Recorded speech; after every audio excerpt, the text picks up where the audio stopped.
Hello friend, welcome to Atul education. तो हम लोग फाइनेंशियल अकाउंट्स के एमसीक्यू की सीरीज स्टार्ट किए हैं, जिसके अंदर आज के दिन हम लोग एक और चैप्टर को कवर अप करेंगे जिसका नाम है इंटरनल रिकंस्ट्रक्शन।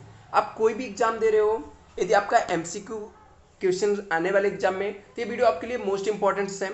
आपका एमसीक्यू राइट तभी होगा यदि आपको उस चैप्टर के कॉन्सेप्ट क्लियर है। आप ऐसे में यदि आप एमसीक्यू पढ़ रहे हो, सिर्फ रीड मारोगे तो आपको समझेगा नहीं और आपको चीज़ें याद नहीं रहेंगी। तो आपको सबसे पहले कॉन्सेप्ट क्लियर करना चाहिए। तो मैं इस वीडियो के अंदर एक चैप्टर है इंटरनल रिकंस्ट्रक्शन, जिसके अंदर इंटरनल रिकंस्ट्रक्शन के पूरे कॉन्सेप्ट में आपको क्लियर करूंगा।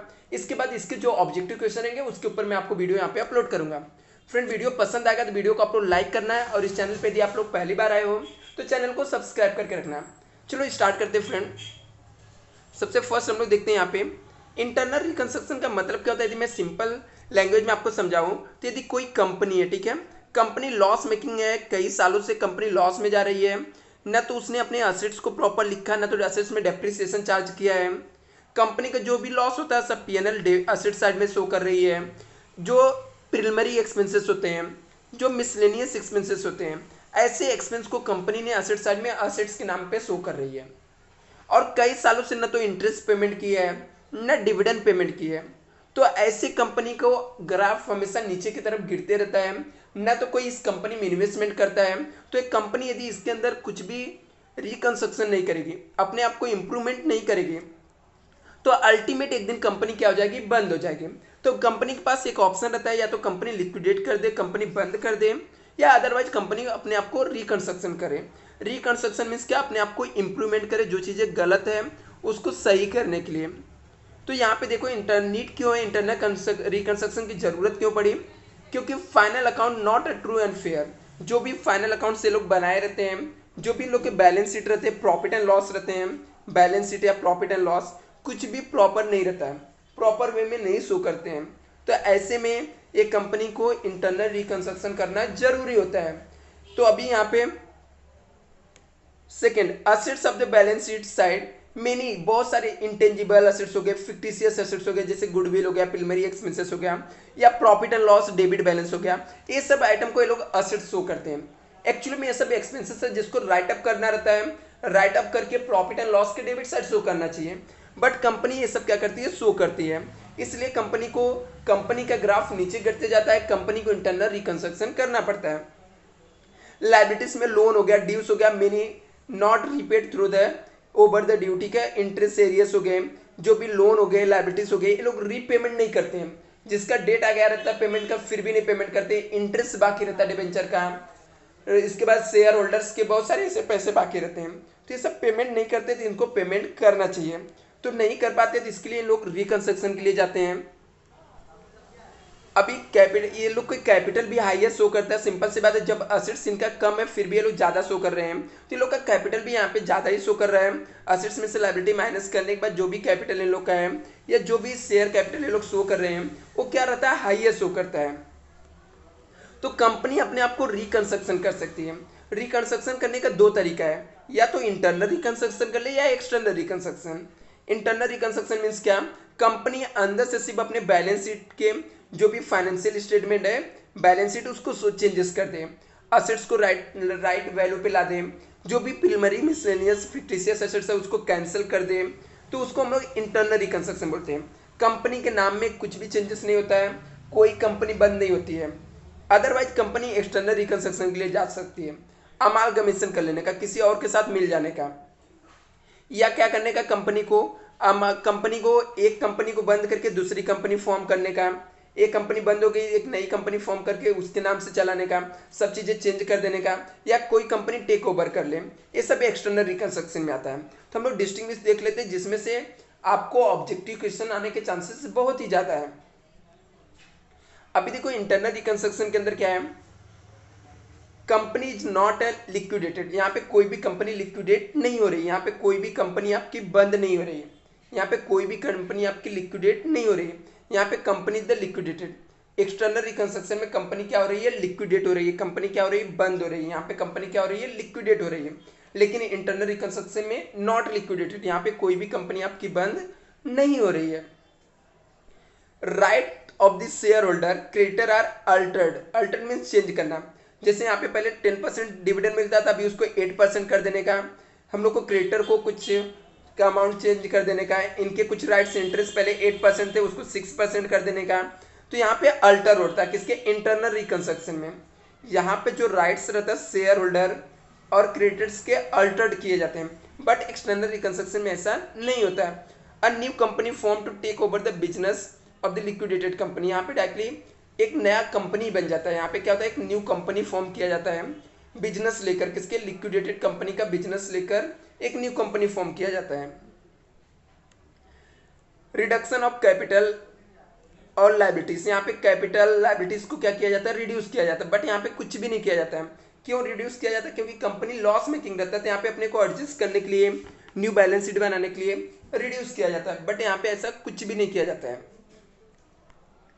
इंटरनल रिकंस्ट्रक्शन सेक्शन कौन से सेक्शन के अंदर आता है, ये भी आपको याद रखना है।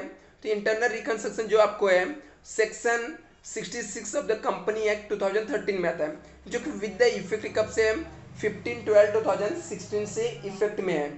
तो आपसे पूछा जा सकता है इंटरनल रिकंस्ट्रक्शन का सेक्शन क्या है, तो सेक्शन 66 है कंपनी एक्ट 2013 में, जो कि विद द इफेक्ट कितना है, 15/12/2016 से। यहाँ पे आपको दिया है एक्सटर्नल रिकंस्ट्रक्शन, तो एक्सटर्नल रिकंस्ट्रक्शन में कंपनी क्या दिया है, यहाँ पे इसका क्या है, एक इसके अंदर आता है external reconstruction insolvency and bankruptcy code जो 2016 है उसमें आता है। ये इफेक्ट में क्या है, 15 नवंबर 2016 से है। तो ये किसके अंदर आता है, external reconstruction insolvency and bankruptcy code 2016 के अंडर में आता है, राइट। विद द इफेक्ट कब से, 15/11/2016 से है। तो आपको ये एक्ट याद रखना है इंटरनल और एक्सटर्नल के। अभी मेथड्स क्या है, ये बहुत ही इंपॉर्टेंट है, जिसमें बहुत बार देखा हूं मैं क्वेश्चन आपको एग्जाम में पूछे गए हैं। तो यहाँ पे सबसे फर्स्ट मेथड आपको दिया है alteration of share capital. Alteration means क्या होता है, इंक्रीज या कंसोलिडेशन करना, sub division of share capital means क्या होता है, इसको मैं एक्सप्लेन करके अच्छे से बताता हूँ। मैं क्या करता हूँ, आप लोग के पास 100 रुपये का शेयर है, हर एक शेयर 10-10 रुपये वाला है, 10-10 रुपये वाला 10 शेयर है। मैं आपसे क्या करता हूँ, सब शेयर 100 रुपये का शेयर लेता हूँ सॉरी, इसके बदले में आपको 1-1 रुपये वाला मैं आपको 100 शेयर दे रहा हूँ। मैंने क्या किया, आपसे 10-10 रुपये वाला 10 शेयर लिया, मैं सिंपल सा 10 रुपये का एक आपसे डॉलर ले रहा हूँ, इसके बदले में 1-1 रुपये वाला मैं आपको $10 दे रहा हूँ। इसको हम लोग क्या बोलते हैं, सब डिवीजन, डिवाइड कर रहे हैं हम लोग शेयर्स को। कंपनी क्या करती है, जो रहता है हम लोग को 100 रुपये वाला शेयर से उसको ले लिया मान लो, इसके बदले में 1-1 रुपये वाला या 10-10 रुपये वाला शेयर कंपनी दे दिया, इसको हम लोग बोलते हैं सब डिवीजन। और कंसोलिडेशन में क्या होता है, कंपनी आपसे 1-1 रुपये वाला शेयर ले रही है, कंपनी आपसे क्या कर रही है, 1-1 रुपये वाला शेयर ले रही है, इसके बदले में, ठीक है, इसके बदले में कंपनी क्या कर रही है, आपसे आपको 10 रुपये वाला शेयर दे रही है। 1-1 रुपये वाला 10 रुपये के फेस वैल्यू का 1-1 रुपये वैल्यू वाला है, 10 रुपये की वैल्यू का शेयर ले रही है कंपनी, और इसके बदले में एक ही शेयर दे रही है कंपनी 10 रुपये का। इसको हम लोग बोलते हैं कंसोलिडेशन। मतलब सिंपल सा, मैं आपसे 10 रुपये ले रहा हूँ, यदि 1-1 रुपये वाला मैं आपको $10 दे रहा हूँ, इसको हम लोग सब डिवीजन बोलते हैं। अब इसका रिवर्स, आपको मैं क्या कर रहा हूँ, 1-1 रुपये वाला $10 दे के, और एक आपसे हम लोग क्या कर रहे हैं, 100 रुपये वाला मैं 1-1 रुपये वाला डॉलर लेके एक मैं आपको 100 रुपये वाला डॉलर दे रहा हूँ, इसको हम लोग क्या बोलते हैं, कंसोलिडेशन करना है। ये कौन से मेथड्स के अंदर आता है, अल्टरनेशन ऑफ शेयर के कैपिटल, सेक्शन 61 से 64 ऑफ द कंपनी एक्ट 2013 के अंदर एक कवरअप होता है। Variation of share holder rights, share holders के राइट्स को हम लोग कैसे वेरिएशन कर सकते हैं, तो यहाँ पे दिया section 48 of the company act के हिसाब से हम लोग क्या कर सकते हैं, इसको वेरिएशन करते हैं। मीन्स आपको वेरिएशन का मतलब समझाता हूँ। पहले 12% वाला प्रेफरेंस शेयर था, इट मीन्स हम लोग प्रेफरेंस शेयर होल्डर को 12% डिविडेंड देते थे। अभी इसको मैंने चेंज कर दिया, 10% वाला प्रेफरेंस शेयर कर दिया। सिंपल सी बात है, 12% वाला था तो इसको डिविडेंड कितना मिलता था, 12%। अभी इसको मैं 10% वाला प्रेफरेंस शेयर कर दिया, तो कितना डिविडेंड मिलेगा, 10% मिलेगा। तो यहाँ पे मैंने क्या किया, राइट्स में सिर्फ चेंजेस किया, उनके जो राइट्स थे 12% के उसको कम करके मैंने 10% कर दिया, या 12% था कम इंक्रीज करके 15% कर दिया। जहाँ पे हम लोग राइट्स में सिर्फ चेंजेस करते हैं, उस मेथड को हम लोग बोलते हैं variation of share holder rights. Reduction share capital, ठीक है। अभी तक हम लोगों ने कैपिटल की वैल्यू रिड्यूस नहीं कर रहे थे, लेकिन रिडक्शन शेयर कैपिटल मेथड्स में हम लोग वैल्यू कैपिटल का रिड्यूस कर देते हैं। मीन्स आपका शेयर 100 रुपये का है, इसको रिड्यूस करके मैंने 60 रुपीज़ का कर दिया। 10 रुपीज़ का शेयर से इसको रिड्यूस करके हम लोगों ने 10 रुपीज़ के शेयर को 4 रुपीज़ कर दिया। तो ऐसे जो रिडक्शन, जब हम लोग शेयर कैपिटल में रिडक्शन करते हैं या हम लोग क्या करते हैं इक्विटी क्रेडिटर को रिड्यूस करते हैं, इस मेथड्स के हम लोग reduction of share capital methods के अंदर हम लोग रिडक्शन करते हैं वैल्यू में, जो भी पेड अप वैल्यू रहता है उसमें रिडक्शन करते हैं। तो याद रखना फ्रेंड, जब आपको रिडक्शन मेथड रहेगा तो आपको अप्रूवल कंपलसरी है, कोर्ट से आपको अप्रूवल मिलना चाहिए। विदाउट कोर्ट के अप्रूवल को आप रिडक्शन नहीं कर सकते हो शेयर कैपिटल में, या किसी भी कैपिटल में आप रिडक्शन नहीं कर सकते हो। रिडक्शन के लिए आपको क्या चाहिए, अप्रूवल चाहिए। आपको क्या चाहिए, अप्रूवल चाहिए। किसका चाहिए, यहाँ पे देखो क्या लिखा है, involve the reduction of paid up share capital of the company. कौन से सेक्शन के अंदर है, सेक्शन 66 ऑफ कंपनी एक्ट 2013 के अंदर दिया है। अप्रूवल चाहिए शेयर होल्डर और क्रेडिटर को, यदि जिसके भी जो भी शेयर होल्डर यदि यहाँ पे क्या कर रहा है, सेक्रीफाई कर रहा है, तो शेयर होल्डर का अप्रूवल चाहिए। क्रेडिटर या डिबेंचर होल्डर यदि सेक्रीफाई कर रहे हैं, उन लोग की वैल्यू रिड्यूस की जा रही है, तो उन लोग से अप्रूवल चाहिए। लेकिन साथ में carried out only after the scheme approved by tribunal और कोर्ट, यदि कोर्ट से अप्रूवल मिलेगा तभी आप रिडक्शन कर सकते हो। रिडक्शन शेयर कैपिटल मेथड आप तभी यूज कर सकते हो जब आपको कोर्ट से अप्रूवल मिलेगा। कंप्रोमाइजिंग एंड अरेंजमेंट, इसमें क्या होता है हम लोग का, देखो कंप्रोमाइजिंग और अरेंजमेंट में क्या है।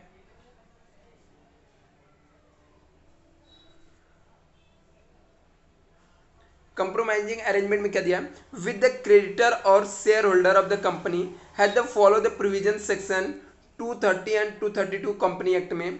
यहाँ पे क्या करते हैं, जो भी सेक्शन रहता है फॉलो करके कंप्रोमाइज करते हैं, कुछ क्लेम फॉरगो कर देने का, छोड़ देने का, कुछ पेमेंट नहीं देना, ये सब चीजें इसके अंदर होता है, किसके, कंप्रोमाइजिंग या अरेंजमेंट आपस में डिस्कस करके। देखो यहाँ पे एक डिस्टिंग्विश भी मैं आपको दिया हूँ, जिसमें से आपको हो सकते हैं ऑब्जेक्टिव क्वेश्चन बने। अल्टरनेशन और रिडक्शन शेयर कैपिटल, अल्टरनेशन और रिडक्शन शेयर कैपिटल स्कीम, मैं डिस्टिंग्विश भी यहाँ पे आपको दिया हूँ। तो देखो इस मेथड्स के अंदर क्या आपको दिया है, इस सेक्शन अल्टरनेशन जो है 64 में आता है, रिडक्शन 66 में आता है। इसके लिए कौन सा रेजुलेशन पास करना पड़ता है, अल्टरनेशन का ऑर्डिनरी नॉर्मल से एक रेजुलेशन पास करना पड़ता है, बट इसके लिए स्पेशल रेजुलेशन पास करना पड़ता है। रिडक्शन शेयर कैपिटल आप नॉर्मली नहीं कर सकते, आपको कोर्ट से अप्रूवल भी चाहिए, आपको स्पेशल रेजुलेशन पास करना पड़ता है। Confirmation not required to be the confirm by tribunal, यहाँ से किसी कोर्ट से कहीं से भी कन्फर्मेशन नहीं चाहिए अल्टरनेशन शेयर कैपिटल में, लेकिन आपको कन्फर्मेशन चाहिए ट्रिब्यूनल मीन्स कोर्ट से आपको कन्फर्मेशन चाहिए कैपिटल को रिडक्शन के लिए। आगे इंक्रीज द नॉमिनल और कैपिटल न्यू इशू, ठीक है। हम लोग कैसे इंक्रीज कर सकते हैं, यहाँ पे नॉर्मल नया कैपिटल इशू करके हम लोग इंक्रीज कर सकते हैं। इसके अंदर क्या होता है, कंसोलिडेशन होता है, कन्वर्टिंग होता है, सब डिविजन होता है। यहाँ पे क्या होता है, एक्सटिंग्विश ऑफ रिड्यूसिंग, यहाँ पे रिड्यूस करते हैं, राइट अप करते हैं, कैंसिल करते हैं और पे अप करते हैं, किसमें, रिडक्शन मेथड्स के अंदर। रिडक्शन मेथड्स के अंदर क्या होता है, एक्सटिंग्विश रिड्यूस करते हैं, राइट अप करते हैं, कैंसिल करते हैं और पे अप करके खत्म कर देते हैं। अभी हम लोग नेक्स्ट पे आते हैं।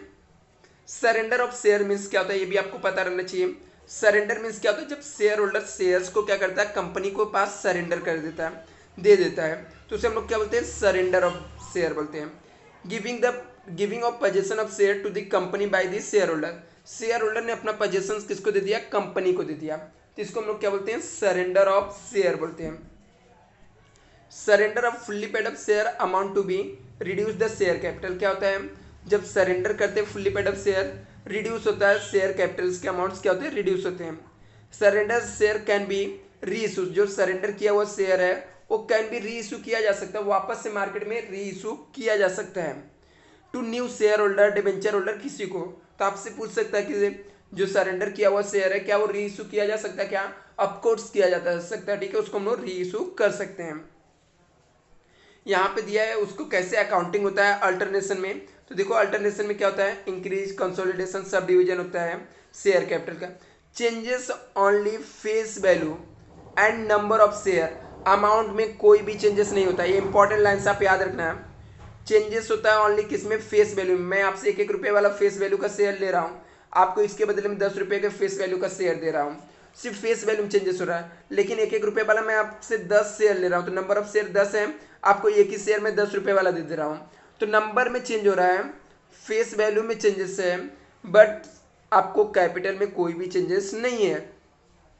Alternation does not involve any capital reduction sorry, यहाँ पे कैपिटल रिडक्शन इन्वॉल्व ही नहीं है, ठीक है। Alternation does not involve any capital reduction, यहाँ पे कैपिटल रिडक्शन नहीं हो रहा है, सिर्फ face value number of share में क्या होगा, चेंजेस होगा।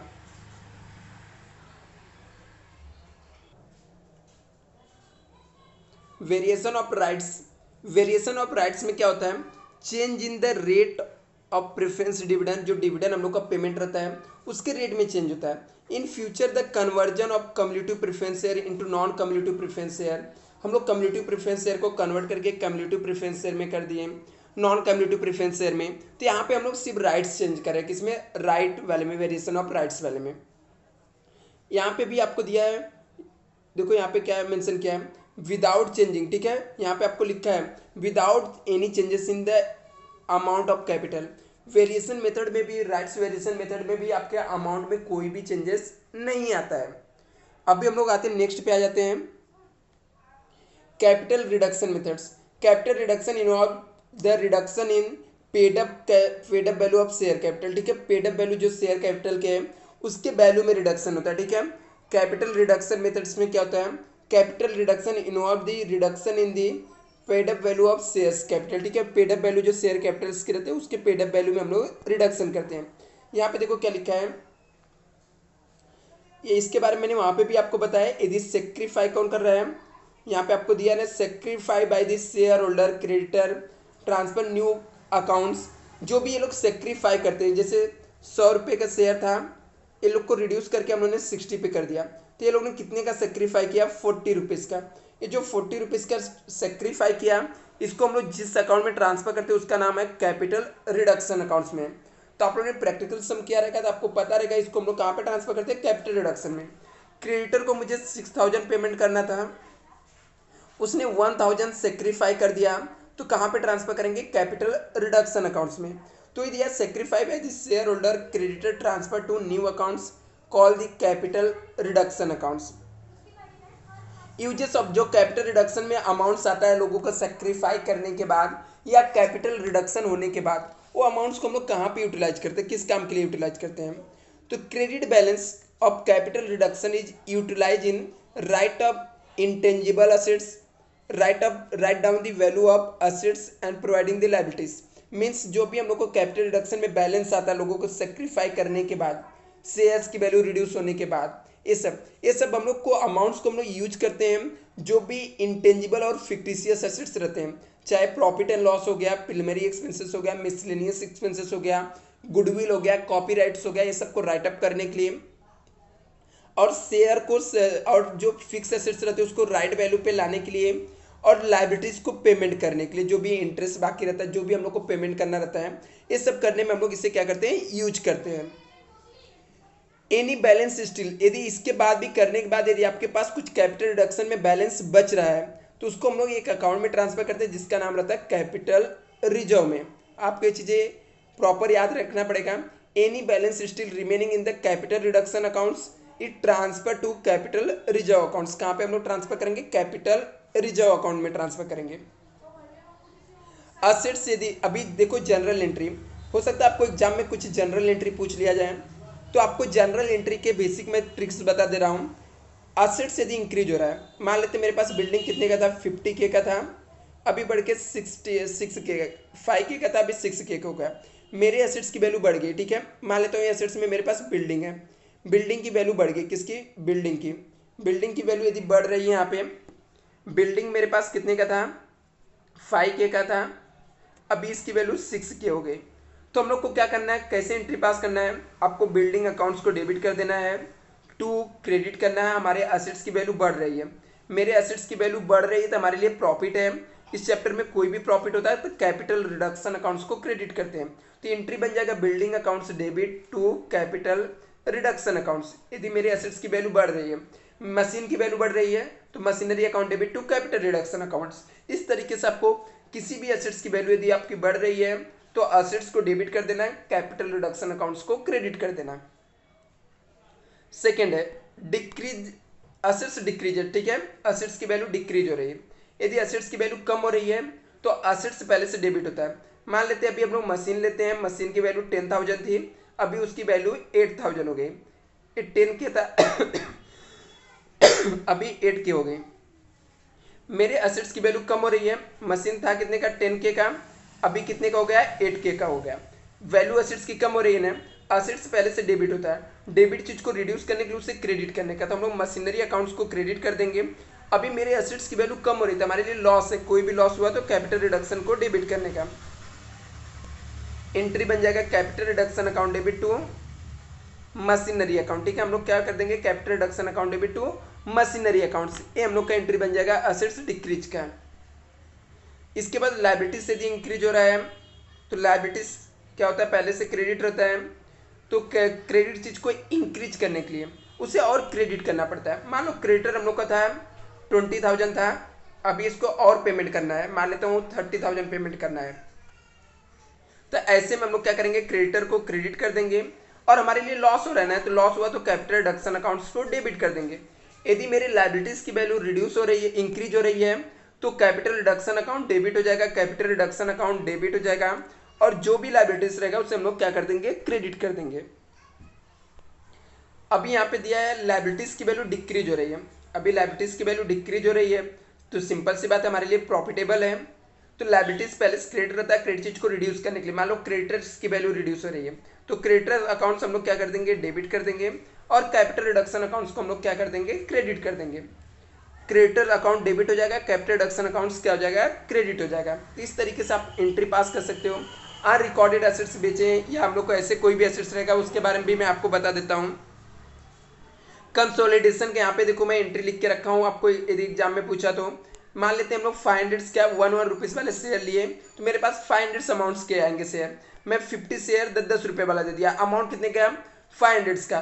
कुछ नो प्रॉफिट नो लॉस, यहाँ पे प्रॉफिट एंड लॉस नहीं हो रहा है, सिर्फ क्या हो रहा है फेस वैल्यू में चेंजेस हो रहा है। ये 1-1 रुपये वाला शेयर से ये कितने का 10 रुपीज़ का है, नंबर में चेंज हो रहा है, कितना 500 नंबर थे अभी कितने हो गए 50 हो गए, अमाउंट में कुछ भी चेंजेस नहीं है। कंसोलिडेशन में क्या होता है हम लोग 1 रुपीज़ वाला मीन्स लो डिनोमिनेटर का शेयर हम लोग लेते हैं और इसके हाई डिनोमिनेटर का देते हैं। तो यहाँ पे हम लोग क्या कर रहे हैं 1-1 रुपये वाला शेयर ले रहे हैं, 10 रुपये वाला शेयर दे रहे हैं, इसको हम लोग बोलते हैं कंसोलिडेशन। अभी हम लोग आते हैं सब डिवीजन। सब डिवीजन में मैंने आपसे क्या किया 10-10 रुपीज़ वाला 50 शेयर ले लिया और इसके बदले में 1 रुपीज़ वाला 500 शेयर दे दिया, इसको हम लोग बोलते हैं सब डिवीजन बोलते हैं, इसे हम लोग क्या बोलते हैं सब डिवीजन बोलते हैं। तो ये हम लोग का वे तरीका है, ठीक है, जिसमें हम लोग क्या कर सकते हैं कंसोलिडेशन और सब डिवीजन कर सकते हैं। अभी राइट अप इंटेंजिबल और फिक्टिशियस एसेट्स, यदि मुझे राइट अप करना है जो भी इंटेंजिबल एसेट्स हैं फिक्टिशियस एसेट्स है उसको कैंसिल करना है, तो हमारे लिए लॉस है तो कैपिटल रिडक्शन अकाउंट डेबिट कर देंगे। सब जो भी इंटेंजिबल फिक्टिशियस एसेट्स है चाहे गुडविल प्लांट एंड जो भी रहे, गुडविल प्रॉफिट एंड लॉस या कॉपीराइट सबको क्रेडिट कर देना है। राइट अप करने की एंट्री क्या बन जाएगा capital reduction account debit to जो भी एसेट्स रहेगा उसे हम लोग क्रेडिट कर देंगे। अभी कंटीजेंट लायबिलिटीज हो गया या अनरिकॉर्डेड लायबिलिटीज को आप पेमेंट कर रहे हो, ऐसी लायबिलिटी जो आपको पहले से नहीं थी आपने रिकॉर्ड नहीं किया है, ऐसे लायबिलिटीज को आप क्या कर रहे हो पेमेंट कर रहे हो। कंटीजेंट लायबिलिटीज हो गया, अनरिकॉर्डेड लायबिलिटीज हो गया, आप इसे पेमेंट कर रहे हो, तो ऐसे में कैपिटल रिडक्शन अकाउंट्स क्या हो जाएगा डेबिट हो जाएगा और हमारे पास से कैश गया तो कैश बैंक अकाउंट्स को आपको क्रेडिट करना है। क्यों? क्योंकि ये अनरिकॉर्डेड लायबिलिटीज से आपका कोई भी अनरिकॉर्डेड लायबिलिटीज रहेगा या कंटीजेंट लायबिलिटीज रहेगा जो आपको फुटनोट में बैलेंस शीट के दिए रहते हैं, ऐसी लायबिलिटीज आप पेमेंट कर रहे हो तो capital reduction account debit to cash और बैंक आपका एंट्री बन जाएगा। बैलेंस, यदि आपके बैलेंस जो बेचते हैं कैपिटल रिडक्शन में उसको कहाँ पे आपको ट्रांसफर करने पड़ते हैं, तो मैंने आपको बताया ना कैपिटल रिडक्शन के जो भी बैलेंस रहते हैं वो ट्रांसफर करने पड़ते हैं कैपिटल रिजर्व में, तो एंट्री बन जाता है capital reduction account debit to capital reserve. जो भी आपके बैलेंस बेचते हैं कैपिटल रिडक्शन में वो आपको ट्रांसफर करने पड़ते हैं, तो हम लोग इसको ट्रांसफर करने के लिए capital reduction account debit to capital reserve entry pass कर लेते हैं। अभी यहाँ पे मैं स्पेशल कुछ इक्विटी शेयर्स के बारे में आपको बताया हूँ। इक्विटी शेयर्स के बारे में यदि आपको देखो यहाँ पे मैं थोड़ा एक्सप्लेन कर देता हूँ पहले, उसके बाद उसमें आते हैं। यहाँ पे आपको पेड अप वैल्यू और फुल्ली पेड अप पे थोड़ा सा ध्यान देना आपको। फुल्ली पेड अप ठीक है, यदि यहाँ पे आपको ऐसा दिया 10 रुपये का शेयर है और यहाँ पे आपको दो चीज़ और याद रखना है, बाई और टू। बाई मीन्स इतने से कम हो रहा है, इसकी वैल्यू इतने से रिड्यूस हो रही है। टू मतलब उसकी वैल्यू वहाँ तक हो गई आपको, ऐसे भी आपको आ सकते हैं, ठीक है। तो जैसे आपको दिया है इक्विटी शेयर आपको 10 रुपीज़ है, रिड्यूस बाई 3, इसका मतलब होता है इक्विटी शेयर 10 रुपये का, उसकी वैल्यू 7 रुपये से कम हुई। यदि आपको फुल्ली पेडअप दिया है या ऐसा कुछ आपको दिया हुआ है या कुछ भी नहीं मेंशन किया है, तो हम लोग कंपनी क्या करेगी, 10 रुपये वाला शेयर ले लेगी और नया शेयर कितने का दे देगी, 7 रुपये का, और कंपनी को 3 रुपये प्रॉफिट हो जाएगा जो कि कैपिटल रिडक्शन में ट्रांसफर कर देगी। तो यही में 4 कॉन्सेप्ट हो सकते थे इसके, जो मैं यहाँ पे आपको बताया हूँ। इसको आप ध्यान से देखोगे शायद से आपको समझेगा। Equity share of rupees 100 each है, रिड्यूस बाई 30, कितने से रिड्यूस हो गया, 30 रुपये से, मतलब 100 रुपये का था 30 रुपये से कम हो गया, मतलब उसकी वैल्यू कितनी होगी, 17। तो फुल्ली पेडअप है। तभी हम लोग क्या कर रहे हैं, फुल्ली पेडअप है तो टेंशन नहीं है, हम लोग इक्विटी शेयर्स लेंगे तो हमारे पास इक्विटी शेयर्स आएगा। इक्विटी शेयर आएगा तो इक्विटी शेयर कैपिटल को डेबिट करने का, मान लेते हैं एग्जाम्पल आपको नंबर दिए थे 500 शेयर है तो एक शेयर 100 रुपये का, तो आप वो वैल्यू लिखो, यहाँ पे कोई दिक्कत नहीं है। इसके बदले में हम लोग नया वाले वैल्यू का शेयर देंगे, 100 रुपये का था, इसकी वैल्यू 30 रुपये से रिड्यूस हो गई, तो नया शेयर हम लोग कितने का देंगे, 70 रुपीज़ का। तो हमारे पास से नया शेयर गया तो इक्विटी शेयर कैपिटल अकाउंट्स को क्रेडिट कर देंगे 70 रुपये से। 100 रुपये का शेयर ले रहे हैं, 70 रुपीज़ का शेयर दे रहे हैं, इट मीन 30 रुपीज़ का प्रॉफिट हो रहा है, और कोई भी प्रॉफिट हुआ तो कैपिटल रिडक्शन अकाउंट्स को क्रेडिट करने का। तो हम लोग का एंट्री बन जाएगा equity share capital account debit 100 to equity share capital account 70 to capital reduction account 30। यदि equity share of rupees 100 each reduce to बोल दिया, मीन 70 रुपये तक आ गया, अभी भी 30 रुपये से कम हो रहा है, और यहाँ पे 30 रुपये से कम हुआ था, मान लो यहाँ पे रिड्यूस टू 60 बोल दिया, मीन से 40 रुपीज से कम हुआ है। तो आपको टू का मतलब समझना, आपको यहाँ तक कम हुआ है, तो सेम एंट्री हम लोग इक्विटी शेयर ले लेंगे 100 रुपीज़ वाला, 70 रुपीज़ वाला दे देंगे, और हम लोग को जो सॉरी नया शेयर हम लोग कितने का दे रहे हैं, एक मिनट बच्चे यहाँ पे कुछ रॉन्ग लिखा है, equity share of rupees 100 each reduce to 30 रहेगा, ठीक है, रिड्यूस टू 30, यहाँ पे मिस्टेक है, रिड्यूस होकर 30 रुपीज़ तक आ गया, इसका मतलब क्या हो गया, 70 रुपीज़ से कम हो गया। तो हम लोग क्या करेंगे, 100 रुपीज़ वाला शेयर ले लिया, यदि आपके पास नंबर रहेंगे तो आप नंबर से इंटू कर लेना, 100 शेयर है, मान लो 100 वाला ले रहे हैं हम लोग, तो यहाँ पे जो अमाउंट आएगा वो लिखना आपको। अभी हम लोग ने 100 रुपये वाला शेयर ले लिया, उसकी वैल्यू रिड्यूस होकर कितने पे आ गई है, 30 पे, तो हम लोग नया शेयर 30 रुपीज़ वाला दे रहे हैं, 70 का प्रॉफिट हो गया तो उसको कैपिटल रिडक्शन में ट्रांसफर कर देना है। ये एंट्री आपको रिड्यूस पेडअप वैल्यू बोला रहेगा, या आपको बोला रहेगा फेस वैल्यू रिमेन्स सेम, ठीक है, फेस वैल्यू आपका सेम रखना है, चेंजेस नहीं करना है, या बोला रहेगा फेस वैल्यू रिमेन अनचेंज, तो ये एंट्री आपको पास करना है रिडक्शन ऑफ पेडअप कैपिटल का। तो कैसे पास करना है, equity share capital account debit करना है, टू कैपिटल रिडक्शन को हम लोग क्या कर देंगे, क्रेडिट, एकदम शॉर्ट वाली एंट्री। जैसे 100 रुपये का शेयर है, रिड्यूस 30 रुपीज़ हुआ, तो सिर्फ 30 रुपीज़ यहाँ पे आ जाएगा। कब, जब आपको पेडअप वैल्यू बोला रहेगा या फेस वैल्यू रिमेन अनचेंज बोला रहेगा। आप लोग इसके ऊपर कॉन्सेंट्रेट ज़्यादा मत करना, नहीं ये दोनों एंट्री आप रॉन्ग करके आ जाओगे, मैक्सिमम टाइम में यही सब एंट्री आती है।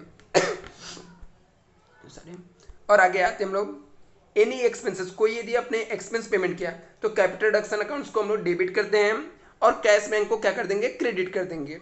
और भी कुछ चीज़ें मैं आपको बता देता हूँ, जैसे मान लो कोई हम लोग अनरिकॉर्डेड असेट्स सोल्ड किए, अनरिकॉर्डेड असेट्स को हम लोगों ने क्या किया, सोल्ड किया, अनरिकॉर्डेड असेट्स सोल्ड किया, तो हमारे पास कैश आएगा तो कैश बैंक अकाउंट डेबिट करने का, टू कैपिटल रिडक्शन क्रेडिट कर देने पूरा अमाउंट, क्योंकि अनरिकॉर्डेड है ना, वो मेरा असेट था ही नहीं। ये यदि हम लोग रिकॉर्डेड असेट सोल्ड कर रहे हैं, मान लेते हैं असेट्स हम लोग की वैल्यू कितनी है, 50,000 है, इसको मैं सोल्ड कर रहा हूँ 60,000 में, रिकॉर्डेड है, तो कैश आएगा तो कैश बैंक डेबिट कर देंगे, कितना आ रहा है, 60,000 आ रहा है कैश, देखो 50,000 का असेट्स है, रिकॉर्डेड है, इसको सोल्ड कर रहे हैं 60,000 में, तो हमारे पास कैश आएगा, कैश अकाउंट डेबिट कर देंगे, कितना 60,000, और हमारे पास से असेट्स गया, ठीक है, असेट्स कितने गया, 50,000 का। अभी 50,000 के असेट्स को मैं 60,000 में सोल्ड कर रहा हूँ, इट मीन्स 10,000 का प्रॉफिट हुआ, कोई भी प्रॉफिट हुआ तो कैपिटल रिडक्शन को क्रेडिट करने का 10,000 की। तो ऐसे भी आपको एंट्री पूछे जा सकते हैं।